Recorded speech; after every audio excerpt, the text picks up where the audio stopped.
spectrum of qualitative research from right to left, if you like. I think it makes sense like from right to left, and then you can decide which resonates with you the most and pick and choose, like a buffet, what you want me to come back and talk about. If you want to do research development based on those methods, that's fine. I'm really keen to support what you're doing because I'm asking these guys to support me what I'm doing. So they're coming to help me teach and other things. So it's a barter system, right? So yeah, I'm in the clinical psychology unit at Sydney Uni, and I'm the only real qualitative researcher there. And my interests are varied. There used to be anorexia nervosa and narrative inquiry, and now it's moving much more towards issues of cultural diversity, decolonizing clinical psychology, refugee work and indigenous work, things like that. So I'm trying to make quite a shift, if you can imagine that's quite a shift from those two topics. So what I'll do is I'm going to go through qualitative methods, the full spectrum, about 12 of them, in 40 minutes. And I'll give you an example from my own work and from my colleagues' work of each of those methods. And then at the end you can ask questions about that. And I think hopefully then you'll get a snapshot of the whole qualitative inquiry, within the next 40 minutes. So and we will have time for questions. Just talk to me if you want to as we go, and I'll stop and ask if it makes sense. Is that okay? Mm-hmm. Yeah. So if we have quantitative research, statistically based, numbers based research over here, and then at this end over here we've got like critical feminist discourse analysis, like over here, right? So I want to fill in the gaps between the two of them. Like how do you get from here to here? How do you get from traditional research to really radical? I mean, you can even go further radical, and I'll talk about post-qualitative research, and that goes even further at the avant-garde of research. There's a whole school of that as well. It's very interesting. So I'll take you on that journey. If you're a quant researcher and you want to do qual, probably the first thing you do would maybe a content analysis, right? So a content analysis will be you interview people and you want to know how many times do they mention a diagnosis, or you want to look at newspapers and say how many times does it say turn back the votes, and you count it. So it's still quant, but it's using text. Does that make sense? So you're counting how many times something comes up in text. So it's text-based, but it's not qual in the sense that you're looking at numbers. A lot of market research, that kind of stuff as well. So a lot of people who are doing quant research would probably be very comfortable doing that. Content analysis, counting stuff. There are 186 mentions of this year, stuff like that. It's fairly limited, it's certainly superficial, but it can have its place at times, and you want to make a point. So if you move another step further, we abandon numbers. So after this, we abandon numbers forever, and there's no turning back, and we enter into meaning and words and the interpretation of meaning. But the first couple of methods are descriptive methods, not interpretative methods. This is a very important thing to understand.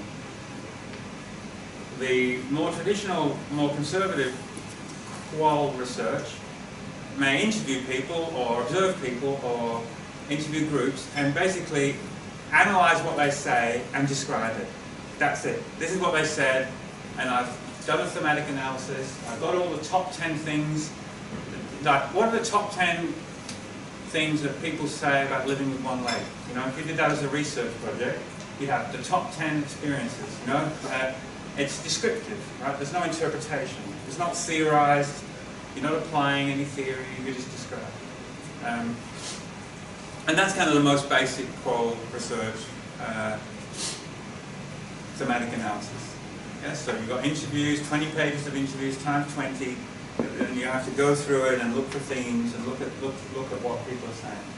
And that's kind of the starting point. How to do thematic analysis, how to code things, how to try and get the top 10 things that people say. Again, it's valid, The starting point for a student would be that. If you're a new student, an honors student maybe, and you want to do qual, you're probably going to do thematic analysis and learn to interview people properly, and learn to do coding properly, and have someone else code with you so that you can test the reliability of the coding and focus on rigor, and still be in the quant realm philosophically. Does that make sense? You're still about truth, right? What is the truth? We need to know it. There is a truth. That's even more outrageous for a qual researcher that there is one. And you would still be assuming that the researcher can actually do that. Can a researcher interview people and say, this is what I found? For people who go beyond thematic analysis, we say that's impossible. It's impossible. Objectivity is impossible. So we enter now into the murky world of qual where objectivity is abandoned. That's a frightening concept for a quant researcher, right? Where we say objectivity, who needs that? Like, what? What? Hello? So, now this is a very important issue in qual. That when you're doing a quant research, your measures are, the reliability and validity of your measures give you you feel like you have objectivity because of those measures, right? To a degree. And what you're studying is what you're finding. But what is the measure in a qual research? What is the measure? What is the tool? We don't use measures, so what's the tool? What's the data collection tool? The researcher. The researcher, me and you, and so we enter into the world of subjectivity, don't we? And intersubjectivity. In other words, I'm a human being, and I'm interviewing people with lived experience of psychosis, and I meet with them intersubjectively. You know, me and you meet, and we make meaning about your experience. The objectivity becomes spurious, doesn't it? It becomes impossible. I won't talk about how you manage it, but this is critical, that now you're entering the paradigm of qual, which is we're interested in subjectivity. We're not interested in objectivity. No, we're interested in subjectivity and depth. So we sacrifice breadth for depth. We don't see 100 people. We don't have power. We might interview 10 or 20 people until we run out of themes, saturation. But we're interested in depth and subjectivity. We're interested, not everybody, some of the models of qual are interested in interiority. Yes? Yeah. Interiority. It's what was originally psychology was interested in. You know, Wundt and introspection. Originally, the researchers looked inward on themselves. But we don't do that. One method does, but we were interested in subjectivity and interiority. And interiority cannot be captured with the DAS, you know. It can't be captured with a scale. It can only be captured in relationship. And it's in relationship that certain things can be discovered, but not truths. Things that ring true can be discovered, but not truths. Does that make sense? Realness can be discovered, but not reality. So we enter now into a whole other sphere of what research can mean. What are the meaningfulness of qualitative research? So, we've done content analysis and thematic analysis. There's more. Grounded theory. Have anybody heard of grounded theory? Mm-hmm. So, grounded theory, 1960s, 1970s, 1980s, it was changed and modified, improved. But grounded theory, if thematic analysis gives you the top 10 things, what's it like to live with one leg? Grounded theory gives you a model. It's about model development, sophistication. So you can say, well, what's it like to live one leg, and how does that compare if you live in Sydney versus New York, and what's it like to be a woman versus a man, you know, and what happens if it's amputated a different spot, and how does that all compare? And then you get a theory that looks at all the themes and the higher order themes and the relationship between those themes and the demographics. Yeah? So you're getting a nice theory development exercise. Yeah? So you're growing a tree as you analyze the themes. You grow this tree, you know, this theory, and that's getting more sophisticated. But the problem with it is the original grounded theory people believed that it was grounded in the data. In other words, that there was no researcher, you interviewed people, you did your analysis, and out came this tree, and it represented the lived experience of the people you interviewed. Yes? So, again, the researcher was a was blank, you know, was a blank slate. That's not possible in relationships to be blank. You know, you can't go and interview people and keep all of your values and biases and views out. You can't say, well, there's no relationship here, I'm just going to ask questions and pretend I'm not here. It doesn't work like that. Good interviews don't work like that. Good interviews involve relationship. They're close to therapy, you know. They're therapy without the intervention. It's like being a grandparent where you can play with people and give them back, you know. You don't have to do that. So you get to ask all the questions and be curious, but you don't have to fix anything. It's fantastic. If you're a therapist, I'm a therapist, so I just think it's incredible because being a therapist is really hard work. So yeah. So grounded theory was then changed and modified by Shamaz and other people to incorporate this issue, which I'll talk about in a bit. So can you start to see some of the difficulties with some of the epistemological differences between quant and qual? In other words, some of the different views on what's true and what's not. Some of the core issues with qual that you have to grapple with are philosophical. And psychology has always been basically applied philosophy. That's what it is, right? Always has been, always will. Every model of therapy has its roots in philosophy, and that's what, if we don't, my argument is we need to know philosophy if we're going to be psychologists, because that's where it comes from. And I think it's sad that we don't teach it. Yes? Good. Well, this question's going to come up eventually. Great, let's do it then. Heard it many times. Bring it up. I mean, okay, so you don't, I'm okay with, you know, tossing aside the truth criteria. But, you know, if there's two people generating a theory on the same data, it seems like you need some criteria to decide whose view is better. Mm-hmm. I mean, I think the second one is pragmatic. Like, what you do through your work, which is totally qualitative, doesn't necessarily make any assumption about truth, but you could have a utility criteria, yes. Practical criteria. Yes, very good. Is that one? I mean, Oh, I'm just yes. trying to understand how would you separate. Very good. Now, this is a really great question. There are criteria to establish. Now, one is quality, because there's some really bad qualitative research, you know, really bad, like embarrassingly bad around that, which is not rigorous, and we'll talk about the different types of rigor. So one is quality, and I get my students, all my PhD students, they have to go and do a qualitative meta-synthesis of the research before they help work. They have to read everything and do a proper published meta-synthesis because I don't want them doing any crap, you know. So, and the problem with qual, if we're going to stand tall in research, we're going to have to be equally sophisticated and equally of equal quality to quant, right? So I very believe that. There's a criterion external to.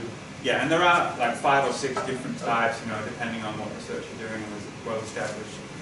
But praxis is another one, right? You know, like, are you doing any good? Yeah. Are you doing any good? Is it helping anyone? Are you disseminating it beyond the the paywall? You know, like, we all need to be held to account on that one.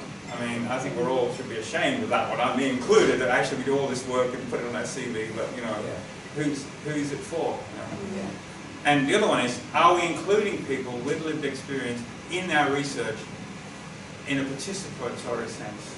Are we working with them, not on them, right? So that ethical, there's an ethical issue that kind of improve quality. So there are a lot of, there are a different set of criteria perhaps, but they're very strong.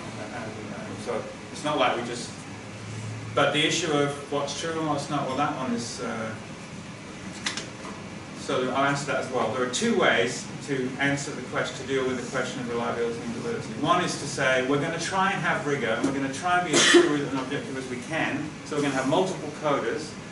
Yes, we're going to have 3 or 4 coders from different point of views, and we're going to compare and contrast. Yeah. When we finish doing the analysis, we're going to take it back to the participants, and we're going to check it again to see if we got it right. In fact, let's get new participants, and that gives you rigor. That's one view. Now, the other view is to say, nah, that's rubbish, you can't do that, you're never going to get it. It's better to fully lean into your biases, to put them on the table in your method section, and to write it. I am a white, privileged academic who...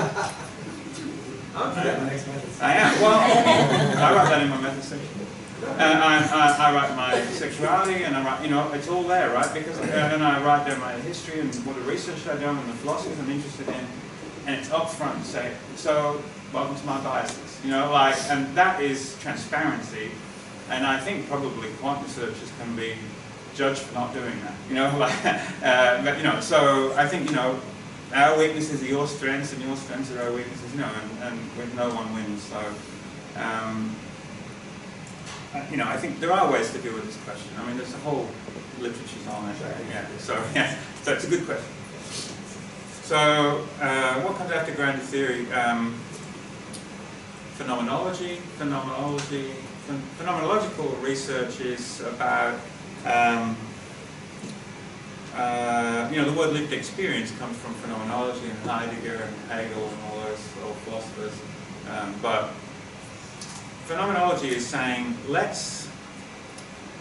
so there's a woman called Ruth Ellen Josselson who is my friend, and she wrote this statement. She said, good research is when you can listen in on the dialogue that a person is having with themselves. Now I find that incredibly powerful criteria on which to set interviews, that if you can listen in on the meaning making of that person and then try and make meaning of that meaning making, a double hermeneutic, if you know, a double interpretation, that's good quality. And so how do you do that? How do you interview someone and listen in?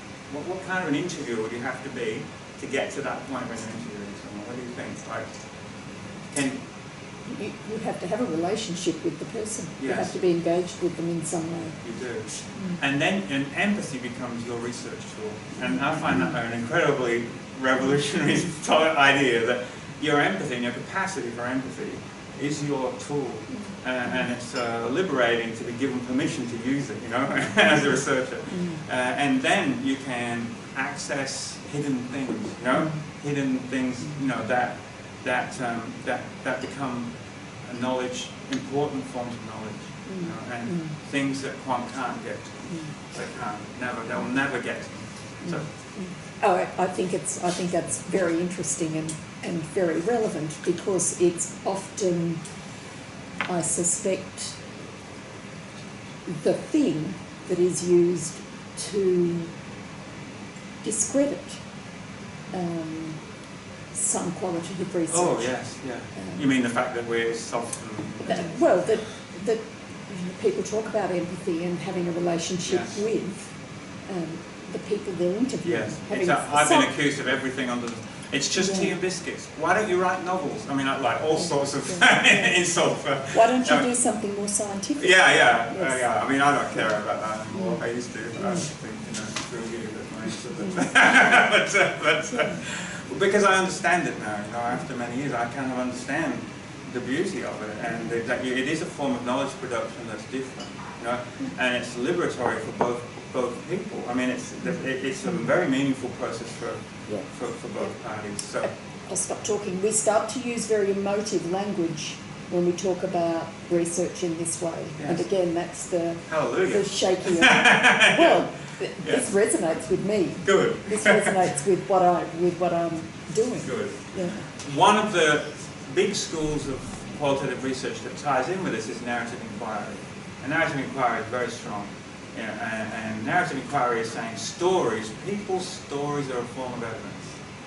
People's stories are a form of evidence, and they're culturally very important, because why don't you have research methods that are culturally valid? Why don't we have cultural validity? Why is it always empirical validity? Maybe we should pick research methods that are culturally resonate with the people that we're interviewing, you know, like cultural validity. So that all sorts of validity, like we can accuse quants of doing non-valid things, and they can accuse us, but then we have a war, you know, and it's stupid, you know, like that kind of war is just ridiculous, because they're it's like saying, it's like an apple and an orange having an argument, you know, over you're not an orange, you're not an apple, like, it's crazy, you know, because they're different ways of seeing the world and different ways of making meaning. So there should be no, winner, you know, there's no winner. There's lots of losers, and usually qual people are the losers, by the way. You're going to have a pretty thick skin. But that's pretty sad, I think, that's the way things work.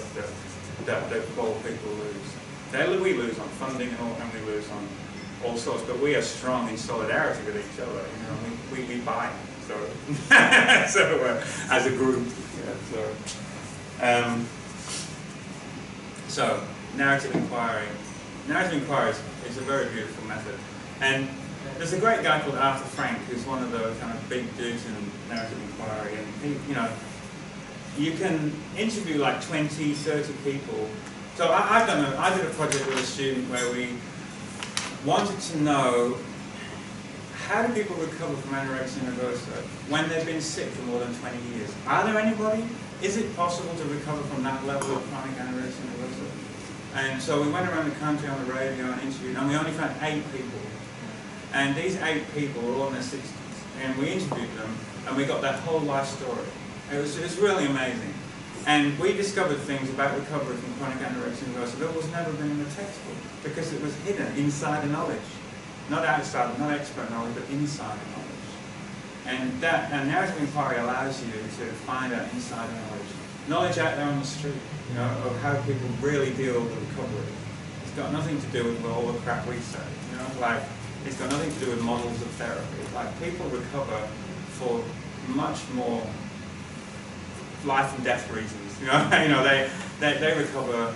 We're tiny little people in our lives. And their stories are very moving and horrific, and we should be humble and listen to what's going on when it comes to recovery from severe mental health problems, from very severe mental health. So now you can add to narrative inquiry arts-based narrative inquiry. Arts-based narrative inquiry. So we can bring art and qual together in some very powerful ways. So let me try and give you an example. So my student Jennifer is in her 60s, new PhD student, the best type of PhD student, because she's she's wearing. What did she say? I'm wearing big girls' pants. So she gets on and does it on her own, but she's really great. She is looking at women who have been sexually abused when they were young, developed anorexia nervosa, and then have recovered. So she's looking at the history of a person's relationship with their body from childhood. She's looking at embodied self across childhood, across life. And she's looking at it from a feminist lens only. So this is now we become theory-driven qualitative research. This is what the quant people really hate. We're using this theory and we're applying it to these stories. Can you see you can see the arguments that would happen already? But her research is amazing because she's found a method that enables her to study semantic bodily processes, semantic, how the body is it is a person's identity. We're not like I have a body, but I am a body. You understand the difference? Merleau-Ponty is a great philosopher who talks about the mind-body, not mind-body relationship, but actually they're all one. The duality is, of course, created by us. So what she's doing is narrative inquiry augmented by body mapping. Now, body mapping is developed by Catherine Boydell, a black dog, and it basically involves lying down on a big piece of canvas, and you have a picture drawn around the body, and inside that there's a really long method for encouraging a person to paint and draw and inscript their story into that figure. And they're very beautiful, confronting kind of pictures. And then from that picture, as they're doing it, they tell the researcher their story. And it's a story of their relationship with their body. And so that's body mapping and narrative inquiry. And so that's getting to more sophisticated types of qual research that can access things like a person's relationship with their body that can't be accessed in other ways. So photo-elicited narrative inquiry is another one. There's all sorts. Photo elicitation is really interesting.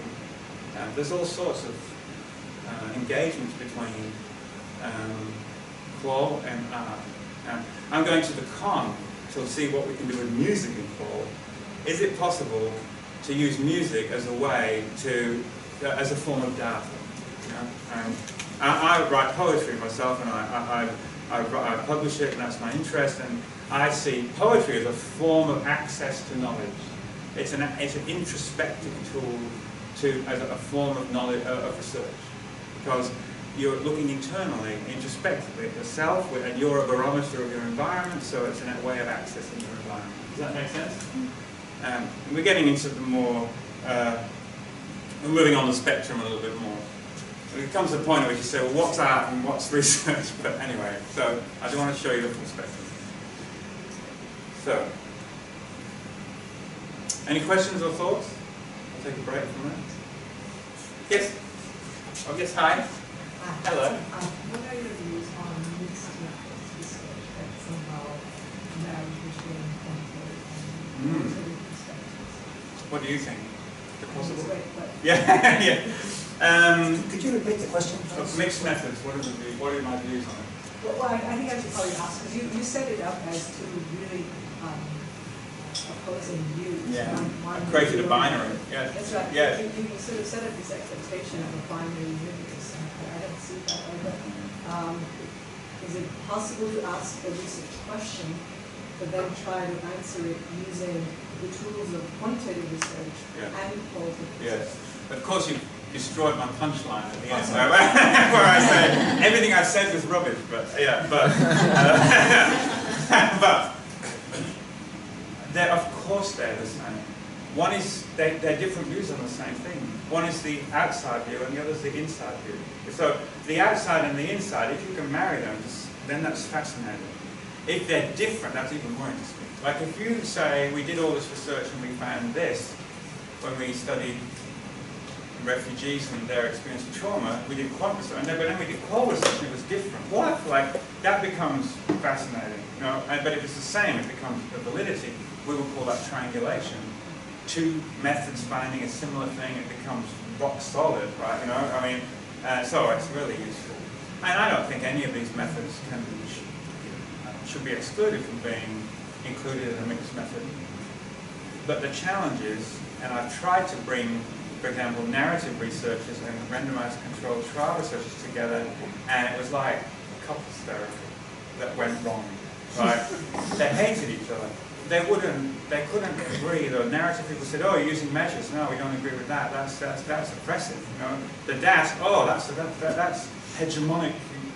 You know, masculinity. You know, and all I was like, oh fuck. And then the quant people are like, oh, you know, like it was a war. So the problem is that people don't have the philosophical literacy to hold things in tension and to say, let's have two paradigms sitting together and see what happens creatively, right? Because actually, like interdisciplinary work, you create something beautiful when you clash two things together. But I think it's pretty rare that people can handle it, you know? Yes, so it's a really good question. Yes? I wanted to take question with your rock-solid solidarity of the qualitative people. I had an experience where I was working with the organizer, Exfree, and they were saying, who should we get to do the qualitative courses? And I named some suggestions, and they said, well, they had done them in the past, but they aren't available. So they went around to a lot of qualitative researchers, and basically what they got was that I can do this, and nobody else can do this, but I'm not available to do it. They got this from, lots and lots. They got this from several different qualitative researchers. So this solidarity and so forth, I would suggest that the angst between qualitative and quantitative researchers is probably minor.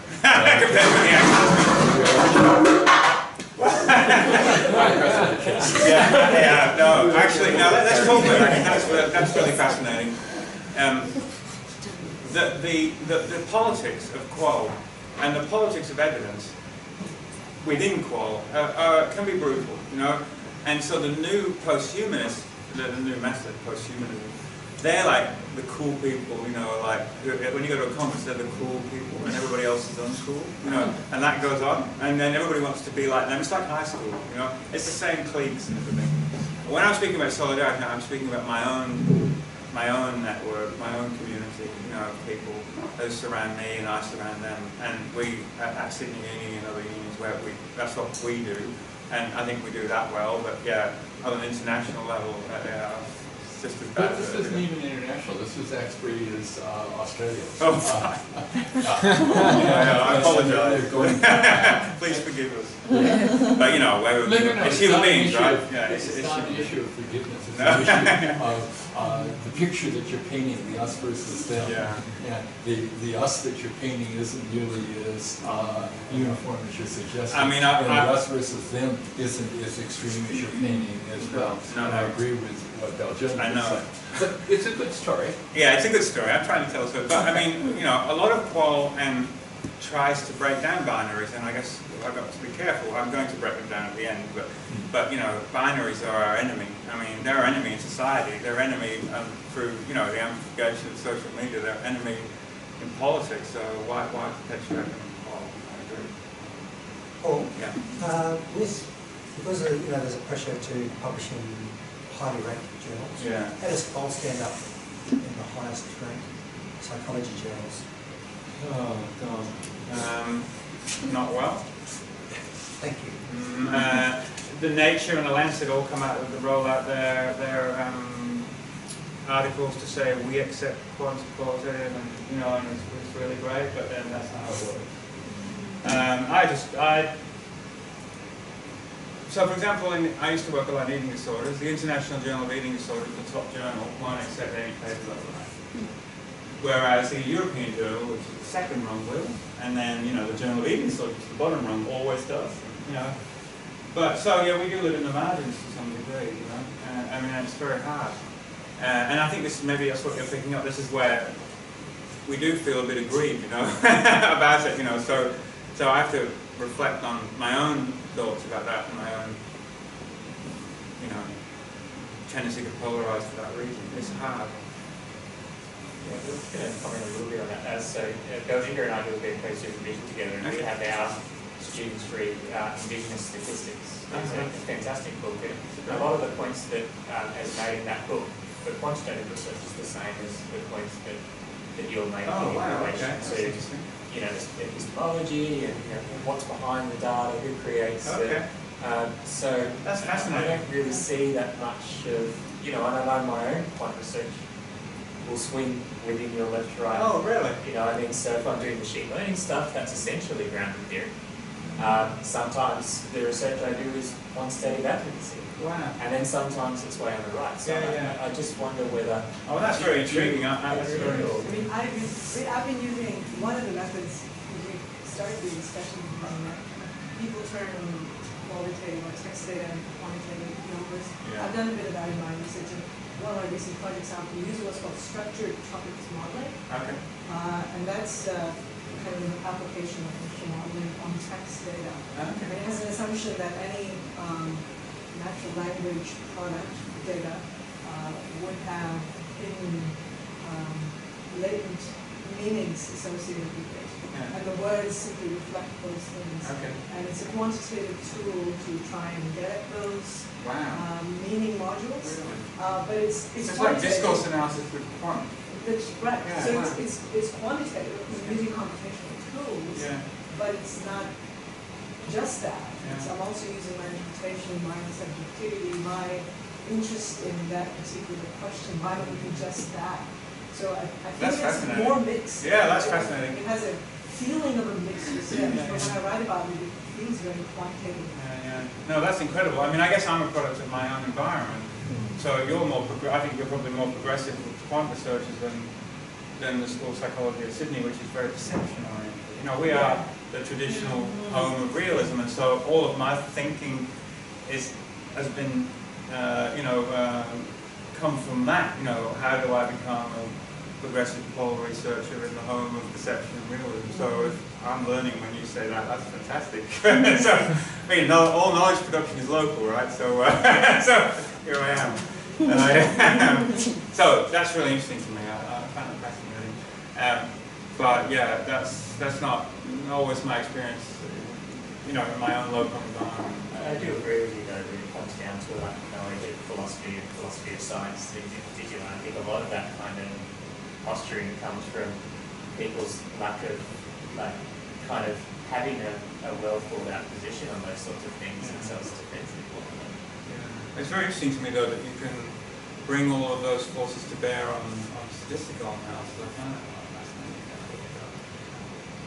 And some of the textual database that we've been playing around with recently are huge volumes that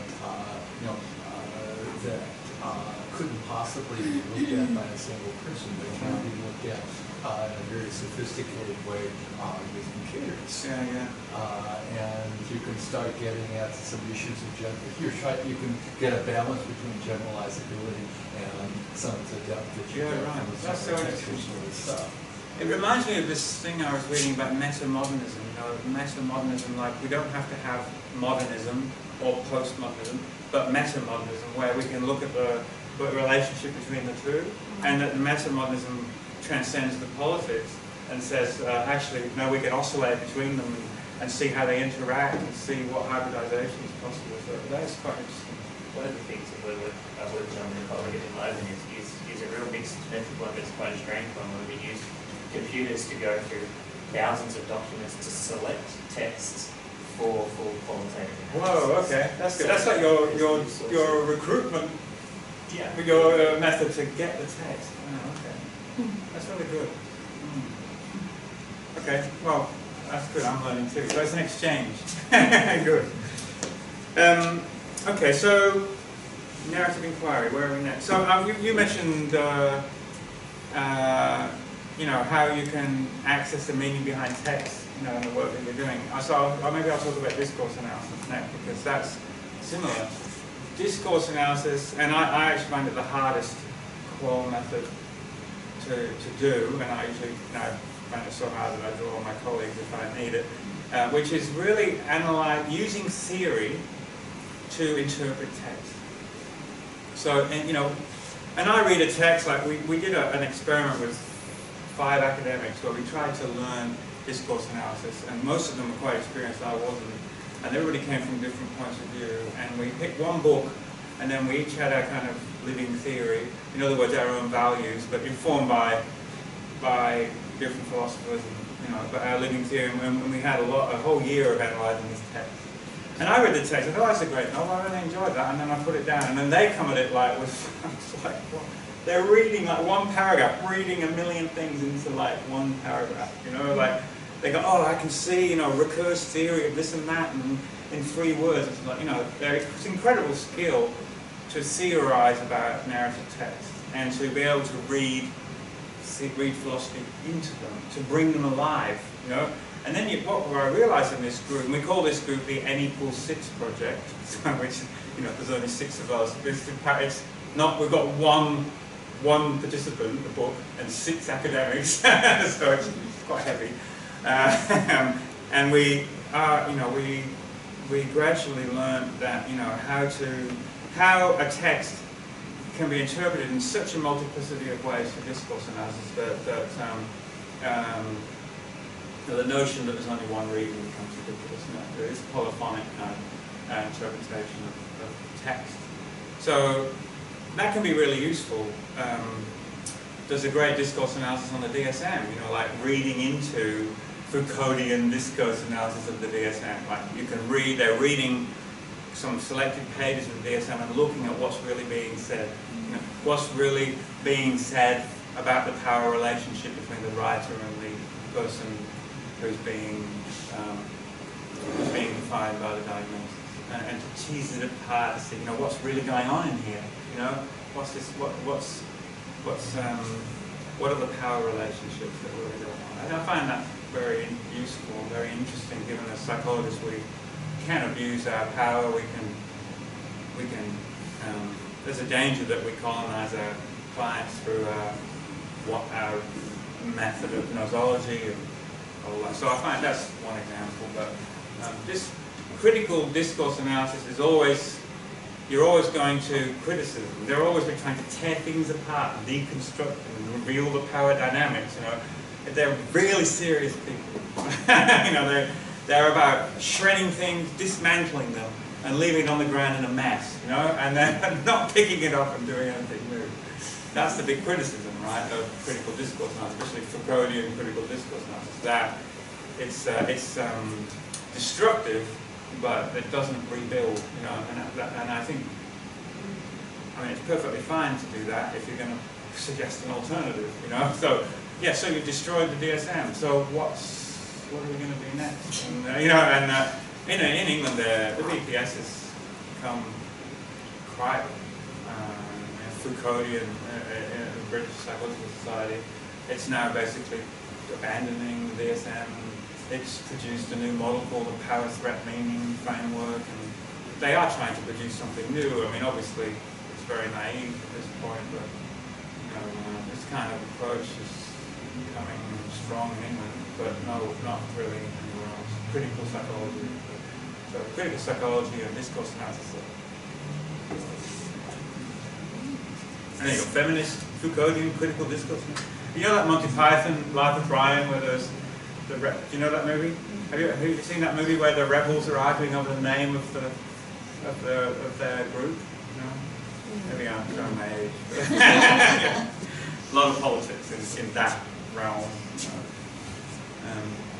Okay, so next is participatory action research. Has anybody heard of that? Are you familiar with that? So this is really different, and if you're going to talk about research that does something practical, this is the one. Because what it's saying is, let's join together. Let's have a community, a project, and say, we have a problem. Can you help us fix it? And let's do some work with them to help them fix it, and through research. So my friend Michael, for example, he works. He's Canadian. He works for the Inuit. He's a critical suicidologist. So you can see he does suicide from a critical point of view. His research is to go and live with the Inuit for 6 months, to say to them, let me interview you and find out, and all the young people and all the mothers and the fathers and the elders, and find out their ideas about why suicide is so high, and let me code and analyze that, bring it back to you in a summary and say, this is what people think. And then these are the ideas, which ones we want to try, and then we try them, and then we interview the people we tried it with, and then we bring it back, and we go in this iterative cycle until we get something that works, and then we keep going until we got suicide rate, you know, over a long period. So there's interviews, and there's analysis, and there's feedback, but it's participatory. It's their ideas given back to them in a cycle until it's empowering. You know, I think it's a community-based participatory action research is used, you know, in communities really quite well. And he's a really impressive man. Obviously, it's not something the student can do, like, you know, very easily, and you know, and the funding required is high.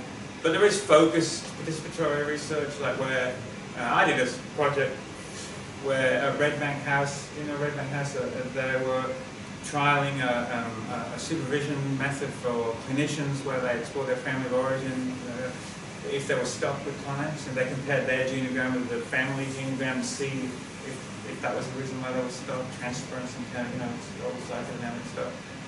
And we used participatory action methods to develop it. And, you know, in other words, we've got feedback and then cycles of feedback, so the team developed the model for them for their own unit. And it was quite cool, and it was possible to do. Obviously, it wasn't living with the Indians, so going to Red Bank to meet people later basis. But that's a really good. It's good for youth-based work, and you know, youth-based discourse action is very strong. Like the LGBT work is extremely on fire at the moment. And, you know, that kind of research very, very powerful in terms of helping young people redesign the mental health and medical system to be more inclusive. You know, empowering young people to take charge. That kind of activist research is really good.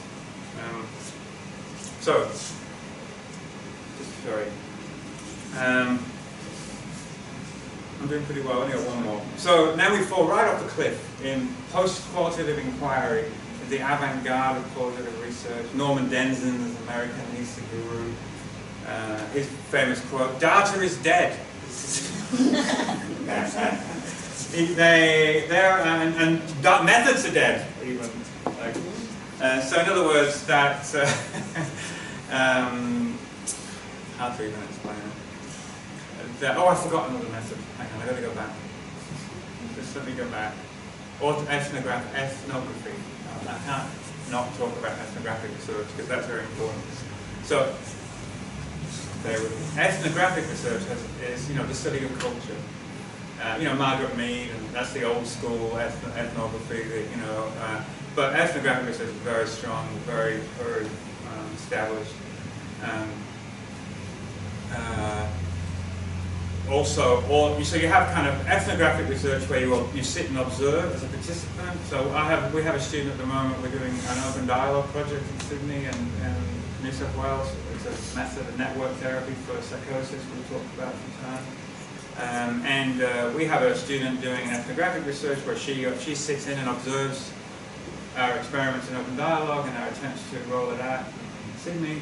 And she observes the interactions and the problems and writes field notes and then interprets those field notes, plus interviewing people. It's an observational method. You can be a participant and also observe yourself and others. It's anthropology, essentially, right? Then you have autoethnography. I love autoethnography, but it can be easily parodied. In other words, studying yourself in culture to understand like what a particular cultural environment. I've done autoethnography of grief myself. I lost my parents both at the same time. I did an autoethnography of that. I wrote a paper about it, and it was very good for me, of course, but it was also very interesting to talk about grief from the first person, not just always from the third person. And I think, and it went really well to the publication, although now my heart's on my sleeve all around everywhere, but never mind. But, that can be useful, at times. Collective autoethnography is really great, where you get 20 or 30 people experiencing the same thing to write an autoethnography, and then you write it as a group.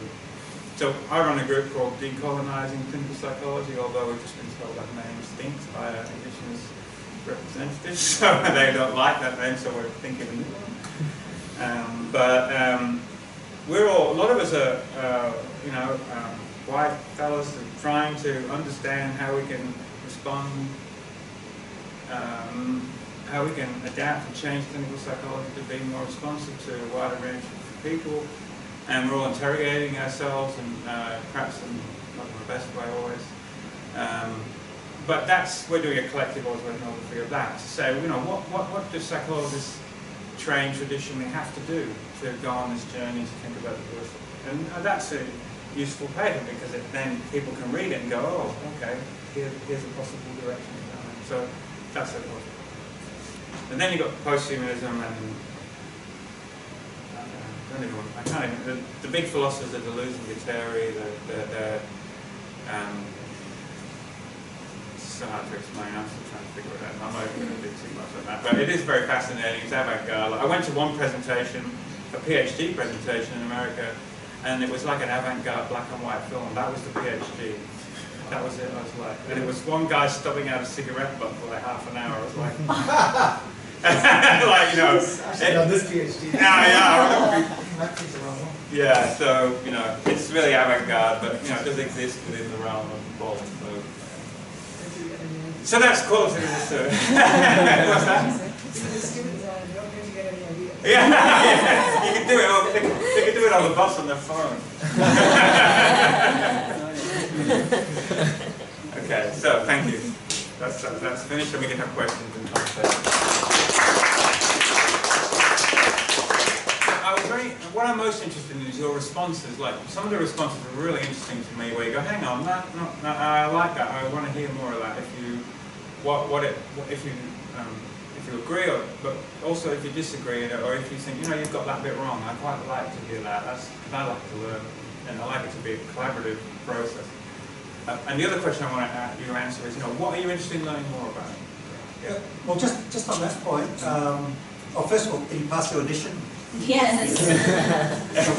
We'll have you back. Oh, thanks. I think what might be a good idea is perhaps Alicia and I, we can get together with some of the other people here and decide amongst ourselves what are the sorts of things we do here in Pippi, as far as Qual goes, and then we can focus on what methodologies, and then we'll tell you that this is what we want. Later on, you mean? Yeah. Well, I'll talk to everyone. No, let's throw it out on the paper. Sure. Okay, so any of those questions? Yeah, go on. I'm just curious, how is ethnography different from introspection and philosophical? What are the key elements of the method that a person has to keep in mind as they are trying to understand their own meanings and own career?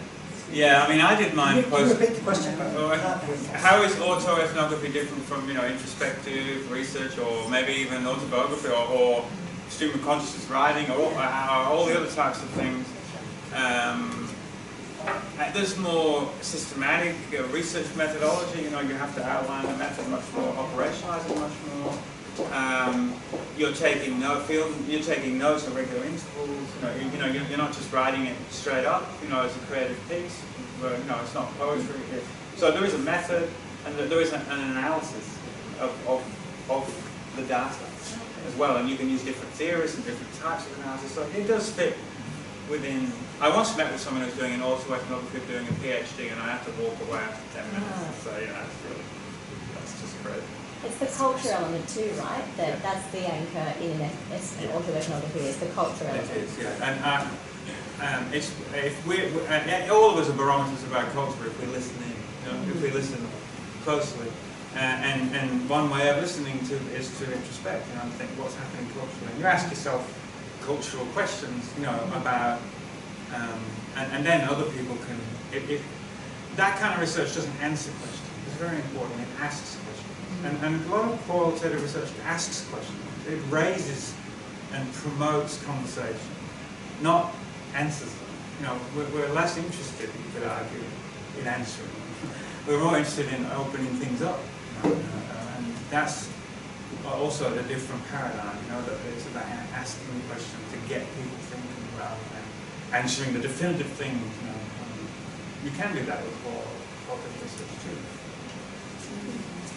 I've got a question. This applies, I guess, to both quant and qual. The example I'm going to give is in the Aboriginal space. And we talk about, us as humans, we step into the role as researcher. Research participants are also humans who step into the role as participants. Yeah. And when they do step into that role, often, they don't talk about their lived experience, they'll talk about their reported lived experience, which can be very different. In my terminology, it becomes performance. It becomes a performance. Oh, very much so. Yes. And if I give you a very simple example, I'll be in a meeting with Indigenous people, Indigenous advisors, and I hear all the culture crap. They're connected to Mother Earth and all that sort of BS, which I'm drowning in. We step outside into the pub or whatever. It's a completely different person. I think, where did all the culture go? So how do you access that? Exactly. How do you access the real? That's a very hard question. How long do you have to get to know someone before? How long do you have? To get to know someone as part of research. Sometimes I feel like it'd be good just to have a hidden tape recorder. Let's have a game of golf. One thing is just to breach ethics and do that. But I think the other thing is that some methods require a long period of time. It's like those documentaries where you're like, there's a camera, what are you saying that for? Like when you see these documentaries, it's the same with qual. You need a long period of time. Trust has to be developed. And I was going to say, and the relationship you have would assist that, or would in fact, if you don't have a relationship, you never get to that point. You never get to that point of, I guess, some truth in what you're hearing. Yeah, and that's why the idea of being a participant observer is really interesting. That if it's like being undercover. Sometimes you have to join a community and get to know everybody, and then start the research. And that's obviously longitudinal and takes a lot of time, but it may be required to access certain types of knowledge. Yeah. Tell me about some of the ethical issues you run into in trying to do qualitative research, particularly when you're doing a more grounded theory type of approach, where you're doing an approach where you don't have research questions to go into as a starting point. Well, grounded theory is a great case in point because the questions change after each interview. You know, you interview, you develop a model, you go, oh, there's missing bits, I'm going to ask new questions, and then ethics want to know every single question. And you can't, you put in 20 amendments to 20 subjects, you don't. And my view is, well, join the ethics committee, which is what I did. That helps. But, or, you know, actually go and make, go and,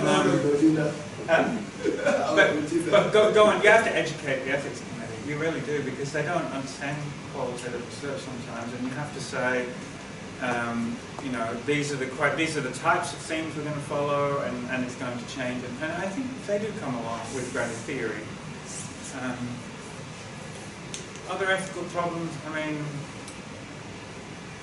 we're doing a study at the moment of Alcoholics Anonymous groups. You know, we're looking at the process research, what happens between people that helps in terms of abstinence, things like that. And the ethics committee they were just brutal. Like in terms of, they thought that you know, because we wanted to have half a group where people. Well, you know, we wanted some members would consent and some members wouldn't, you know, into the research. But they just infantilized Alcoholics Anonymous, you know, to the point of where they thought they were so vulnerable that, you know, they couldn't cope with having research being done.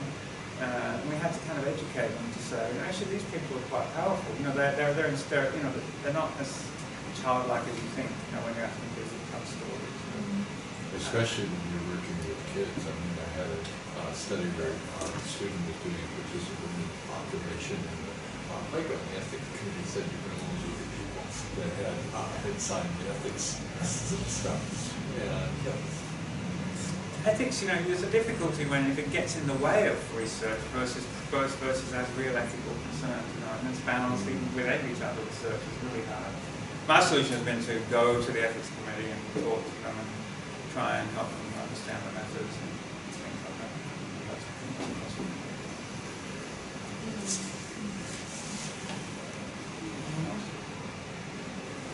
Any particular methods that resonate, that you think, oh, you know, my area of research, that will be interesting? Or participatory action research, I think, would be really cool. Right, okay. What kind of work do you do? Well, we do stuff with adolescents, something like that with CNL, looking at, you know, empowering adolescents in the schools to become the force of change. Oh, right. So that's exactly the kind of design. Yeah, there's quite a tradition around that, so that's great. And you know, the idea that research is intervention is very, it's quite novel, isn't it? I mean, it's like if you make the kids the researchers in a sense, but they're the leaders and the researchers, but they're very active doing that is an intervention on themselves. Yeah, it's really great. It's great on so many levels. Empowerment, it's also good professionally for them. You know, like there's many reasons why teaching them to do research is really great. They become the experts in their own experience.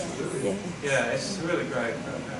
Yeah, we've recently started trying to do some more participatory action research in some of our Indigenous studies. And recently we trained up some facilitators, and they were working with people in their own network, and they ended up telling us to leave, to leave the room and to not be involved at all. So right. It's really interesting. Yeah. That's good. Well, I mean, so they don't want to run it themselves. Yeah. Yeah, right. I guess that was your aim, right? Yeah. Yeah. Yes. You don't know what they did once you as long as they were ready. I mean, we got told to go and get the coffee.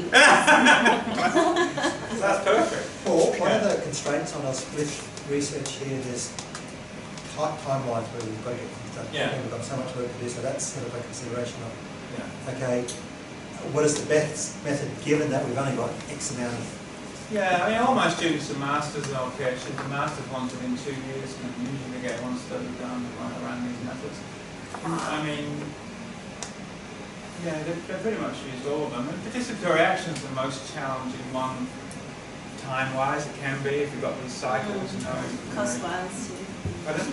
Cost-wise, too. Cost-wise, yeah. But I mean, the numbers are smaller. Don't forget, you're doing a narrative inquiry project. You're doing 15 people, so I mean. It's the analysis that's tough, you know, like, so, you know, it's not too bad. I mean, if you really, I mean, I have a project with STARTS, you know, refugee rehab service in Fairfield, And I had to abandon it because the idea of going in with a tape recorder and interviewing people as a foreigner, you know, as a white Australian, and then my students were, is so frightening because they just think, you know, they don't trust, because, you know, for obvious reasons, because of where they come from.